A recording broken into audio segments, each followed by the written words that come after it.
Hi friends, welcome to Nadiya kitchen. இன்றைக்கி என்ன பார்க்க போகிறோன்னா பூண்டு குழம்பு எப்படி வைக்கிறதுன்னு தாங்க பார்க்க போகிறோம்.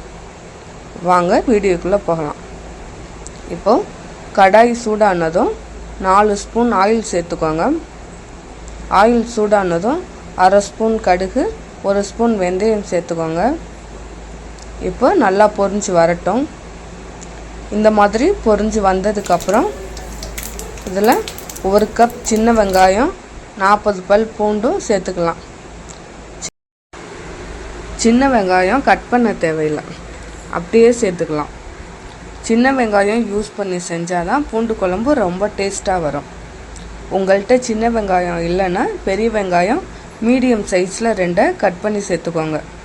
இப்போ இதை நல்லா வதக்கி விட்டுட்டே இருங்க. இது கூட கொஞ்சம் கருவேப்பிலையும் சேர்த்து வதக்கி விடுங்க.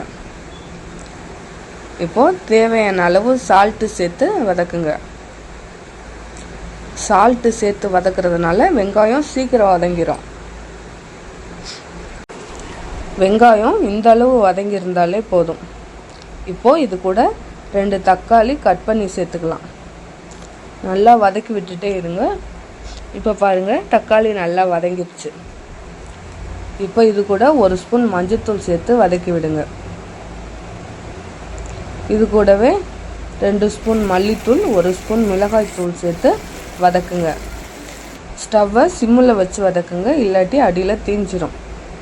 இப்போ ஒரு லெமன் சைஸ் புளியை ஊற வச்சு கரைச்சி வடிகட்டி சேர்த்துக்கலாம். இப்போது எல்லா சைடும் நல்லா கிண்டி விடுங்க. இப்போது இது கூட 1/2 டம்ளர் தண்ணி சேர்த்துக்கலாம். இப்போது உப்பு காரம்லாம் செக் பண்ணிக்கோங்க. எனக்கு சால்ட்டு கம்மியாக இருக்குது, நான் இப்போ கொஞ்சம் சால்ட் ஆட் பண்ணிக்கிறேன்.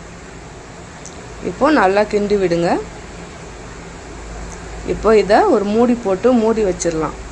ஒரு 5 நிமிஷம் அப்படியே இருக்கட்டும். இப்போது மூடியை ஓப்பன் பண்ணி பாருங்கள், இந்த மாதிரி ஆயில் தனியாக பிரிஞ்சு வந்திருக்கும். இப்போ பூண்டு குழம்பு ரெடி ஆகிடுச்சு. இப்போ ஸ்டவ்வை ஆஃப் பண்ணிடலாம். அவ்வளோதாங்க. இந்த சுவையான பூண்டு குழம்பை நீங்களும் வீட்டில் ட்ரை பண்ணி பாருங்கள். செம்ம டேஸ்ட்டாக இருக்கும். இந்த வீடியோ உங்களுக்கு பிடிச்சிருந்தா லைக் பண்ணுங்கள், கமெண்ட் பண்ணுங்கள், சப்ஸ்கிரைப் பண்ணுங்கள்.